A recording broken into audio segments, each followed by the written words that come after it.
নমস্কাৰ আপোনালোকে চাবলৈ আৰম্ভ কৰিছে নিউজ নাও আৰু মই অন্তম বৰা মৰিয়নিৰ চেলেংহাস্থিত অইল মেক্স কোম্পানীৰ তৈল ক্ষেত্ৰত আটাচাৰ উদ্যোগত ৰূপায়ণ কৰা হয় এক প্ৰতিবাদী কাৰ্যসূচী নিউজ নাওৰ এক বিশেষ প্ৰতিবেদন মৰিয়নিৰ চেলেংহাস্থিত অইল মেক্স কোম্পানীৰ তৈল ক্ষেত্ৰত আটাচাৰ উদ্যোগত ৰূপায়ণ কৰা হয় এক প্ৰতিবাদী কাৰ্যসূচী উল্লেখযোগ্য যে মৰিয়নিৰ অইল মেক্স কোম্পানীৰ তৈল ক্ষেত্ৰত পুৱাই সৃষ্টি হয় এক উত্তপ্ত পৰিস্থিতিৰ তৈল ক্ষেত্ৰৰ ভিতৰত কৰ্মচাৰীসকলৰ মাজত অসমীয়া ভাষাত কথা পতাত বাধা দিয়াৰ অভিযোগ কোম্পানীৰ বিৰুদ্ধে অভিযোগ অনুসৰি ৰাইজৰ সমস্যালৈ পিঠি দিছে কোম্পানীটোৱে ফলত পুৱাই আটাচাই অৱৰোধ কৰি দিছে কোম্পানীটোৰ সকলো কাম-কাজ আটাচাৰ প্ৰতিবাদত সহযোগিতা অইল মেক্সৰ স্থানীয় কৰ্মচাৰীৰ প্ৰতিবাদস্থলীত উত্তপ্ত পৰিস্থিতিৰ সৃষ্টি হোৱাত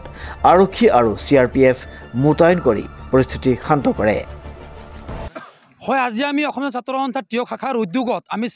যোৰহাট জিলাৰ টিয়ক চাৰ্কল অন্তৰ্গত থকা যে চেলেং চাহ বাগিচা ইয়াত এটা তৈল ক্ষেত্ৰ আছে অইল মেক্স নামৰ এটা ব্যক্তিগত প্ৰাইভেট এটা কোম্পানীয়ে আজি প্ৰায় 3 বছৰ পৰা তেল আহৰণ তেওঁলোকে কৰি আছে আৰু তেল আহৰণৰ বিনিময়ত তেওঁলোকে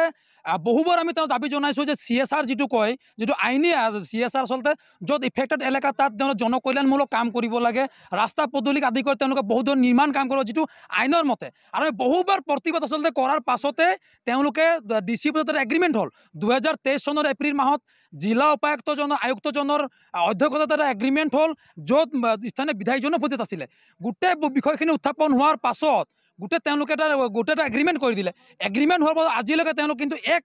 এক মাত্ৰাও তিল মাত্ৰা তেওঁলোকে এটা আজিলৈকে কাম নকৰিলে য'ত উল্লেখ আছে যে যিটো ৰাস্তা পথ যিটো পথত বাগিচা পথৰ পৰা তেওঁলোকে তেলটো ওলাই লৈ গৈ আছে তাত 16 টনৰ তলত তেওঁলোকে গাড়ী চলাব তেওঁলোকে নিৰ্দেশ দিলে আৰু সেই ৰাস্তাটো কিন্তু তেওঁলোকে অতি শীঘ্ৰে নিৰ্মাণ কৰিবৰ কাৰণে এষ্টিমেটো বনাই পিনি দিলে তেওঁলোকে কিন্তু কোনো ধৰণৰ আজিলৈকে ব্যৱস্থা গ্ৰহণ নকৰিলে আৰু 16 টনৰ পৰিৱৰ্তে 40 টনৰ ওপৰত তেওঁলোকে আচলতে তেল আজিৰ পৰা অনা নিয়া কৰি আছে যাৰ ফলত ডাঙৰ দুৰ্ঘটনা হোৱা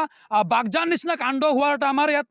আছে তাৰ পাছতো কিন্তু তেওঁলোকে কোনো ধৰণৰ ব্যৱস্থা গ্ৰহণ কৰা নাই জিলা প্ৰশাসনেও আজি 1 বছৰ উকলিৰ পাছত এটা এগ্ৰিমেণ্ট কৰিলে এগ্ৰিমেণ্ট কৰাৰ পাছত তেওঁলোকে কিন্তু ভূমিকি মাৰিব নাহিলে কোনো এজন বিষয়া আহি নাচালে যে তেওঁলোকে আইনখন উলংঘা কৰি কাম কৰি আছে আৰু আমি ইতিমধ্যে কৈছোঁ যে ইয়াত আমাৰ সন্দেহ হৈছে যিটো তেল তেওঁলোকে বিক্ৰী কৰি আছে তেল যেনেধৰণে বিক্ৰী কৰিবলৈ আছে কৰিব লাগে সেইটো আইন বহিৰ্ভূত তেওঁলোকে কৰি আছে বুলি আমাৰ সন্দেহ হৈছে তেওঁলোকে যিটো চৰকাৰী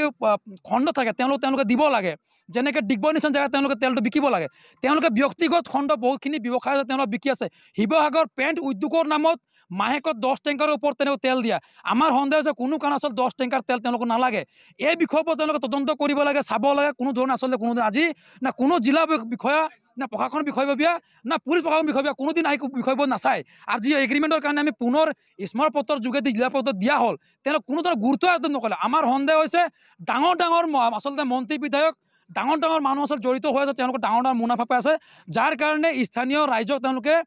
ঠগ প্ৰবঞ্চনাৰে কাম কৰে আৰু লগতে আমি ক'ব লাগিব যে ইয়াত অসমীয়া ভাষা নক'বৰ কাৰণে তেওঁলোকে বাধা প্ৰদান কৰিছে যে ইয়াত যিটো ভিতৰত এনেকৈ লাগিছে যে গোটেই ছেক্টৰ যিটো ৱাল আছে ছেক্টৰৰ ভিতৰত তেওঁলোকে আচলতে কিনি পিনি লৈ গৈছে অসমৰ পৰা বাহিৰলৈ যি কাৰণে ইয়াত কাম কৰা খিলঞ্জীয়া লোকৰ পৰা অত্যাচাৰ কৰিছে দম ভাবুকিৰে কাম কৰাই লগতে ভাষা প্ৰয়োগ নকৰিবৰ কাৰণে তেওঁলোকে ভাবুকি দিছে যে অসমীয়া ভাষা আপোনালোকে প্ৰয়োগ কৰিব নোৱাৰিব আচলতে কেনেধৰণৰ ব্যৱস্থা হৈছে কেনেধৰণৰ চৰকাৰ আছে আমাৰ চৰকাৰখনৰ ওপৰত আমাৰ আক্ষেপ হৈছে আৰু আমি ভাবিব বাধ্য হৈছে চৰকাৰখন থকাৰ পাছতো এনেধৰণে তেওঁলোকে বেআইনীভাৱে কাম কৰিব কেনেকৈ সাহস পালে কেনেকৈ সুযোগ পালে আমি দাবী জনাইছোঁ যেতিয়ালৈকে ইয়াতে ব্যৱস্থাখিনি এগ্ৰিমেণ্টৰ কাম নহয় তেতিয়ালৈ কিন্তু আমি আন্দোলন আমাৰ বাহাল চলি থাকিব আমি ইয়াৰ পৰা উঠি নাযাওঁ ডিজি বৰাৰ ৰিপৰ্ট নিউজ নাও